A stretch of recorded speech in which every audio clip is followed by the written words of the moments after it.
স্বাগত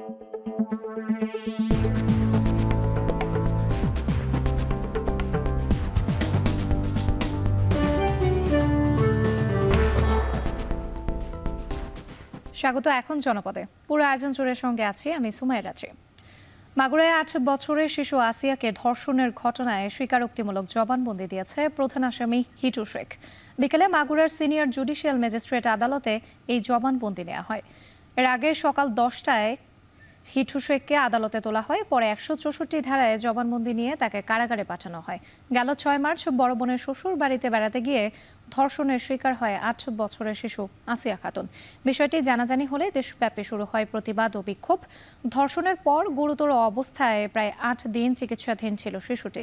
১৩ মার্চ দুপুরে রাজধানীর সম্মিলিত সামরিক হাসপাতাল সিএমএইচে মারা যায় আসিয়া।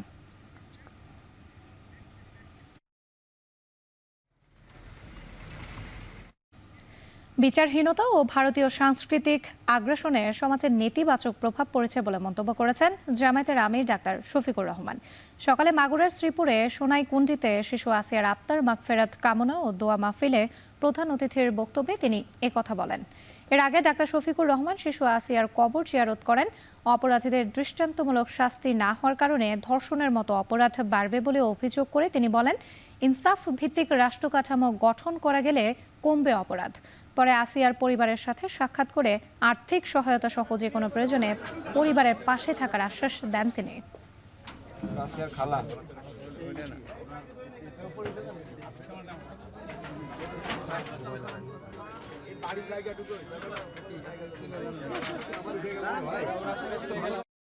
লম্পটদের হাতে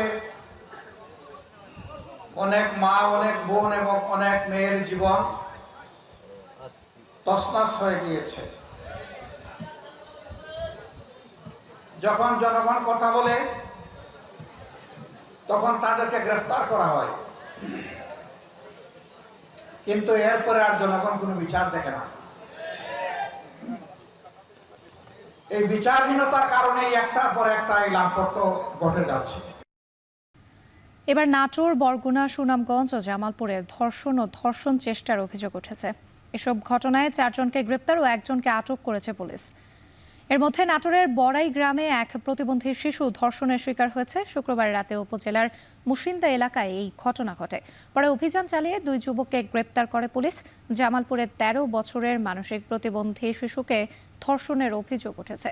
শুক্রবার সকালে সদর উপজেলার তুলসীপুর বাজার এলাকায় এই ঘটনা ঘটে। পুলিশ জানায়, বাড়ির পাশে খেলার সময় লাল মিয়া নামের এক প্রতিবেশী শিশুটিকে তার বাড়িতে নিয়ে শারীরিক নির্যাতন করে। এদিকে সুনামগঞ্জের ছাতকে মাদ্রাসায় ছাত্রীকে ধর্ষণ চেষ্টার অভিযোগে সাবুল মিয়া ও বরগুনায় পথ শিশুকে ধর্ষণ চেষ্টার অভিযোগে ঝালমুড়ি বিক্রেতা মুসলিমকে গ্রেপ্তার করেছে পুলিশ।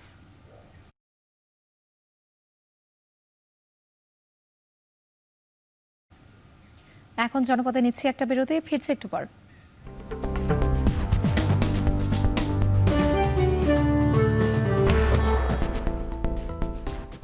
বিরতির পর ফিরে এলাম আরো একবার। দেখছেন এখন জনপদে।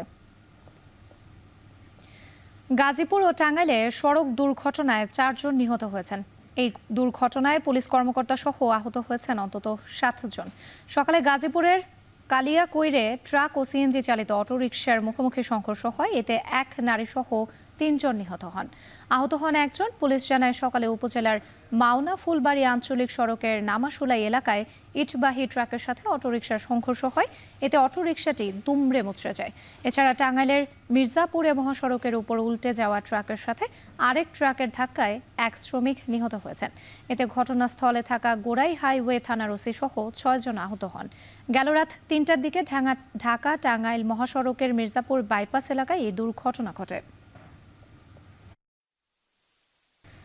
18,001 টাকা মজুরি সহ 5টি গ্রেডে সরকার ঘোষিত ন্যূনতম মজুরি বাস্তবায়নের দাবিতে কর্মবিরতি ও বিক্ষোভ কর্মসূচি পালন করছেন সাভারের চামড়া শিল্পের শ্রমিকরা।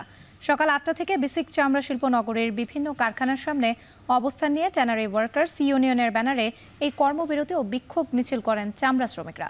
শ্রমিকরা জানান, অন্যান্য সেক্টরের ন্যূনতম মজুরি ঘোষণার পর তা বাস্তবায়ন হলেও ট্যানারি শ্রমিকদের জন্য ঘোষিত মজুরি এখনও বাস্তবায়িত হয়নি।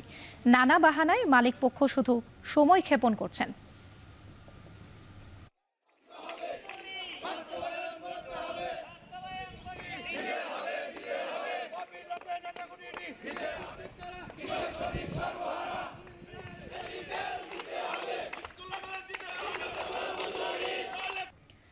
দেশব্যাপী শুরু হয়েছে জাতীয় ভিটামিন এ প্লাস ক্যাম্পেইন। এর আওতায় শিশুদের বিনামূল্যে ভিটামিন এ ক্যাপসুল খাওয়ানো হচ্ছে। সকালে চট্টগ্রাম সিটি কর্পোরেশন জেনারেল হাসপাতালে ভিটামিন এ প্লাস ক্যাম্পেইনের উদ্বোধন করেন city mayor doctor Sadat Hossain. নির্ধারিত কেন্দ্রে সকাল ৮টা থেকে বিকেল ৪টা পর্যন্ত চলে এই কার্যক্রম। এবার জেলায় ১৫ উপজেলায় ৮,২৫,৭১৬ জন শিশুকে এ ক্যাপসুল খাওয়ানো হবে। বরিশালের নগর মাতৃসদন কেন্দ্রে সকাল 10টায় ক্যাম্পেইনের উদ্বোধন করা হয়। সকাল থেকে কেন্দ্রগুলোতে শিশুদের নিয়ে আসতে থাকেন অভিভাবকরা। সারা দেশের মতো ময়মনসিংহেও শুরু হয় ভিটামিন এ প্লাস ক্যাম্পেইন। ৬ মাস থেকে ৫ বছরের কম বয়সী শিশুদের খাওয়ানো হয় ভিটামিন এ ক্যাপসুল। এছাড়া নওগাঁ, যশোর সহ দেশের বিভিন্ন স্থানে চলছে এই জাতীয় কর্মসূচি।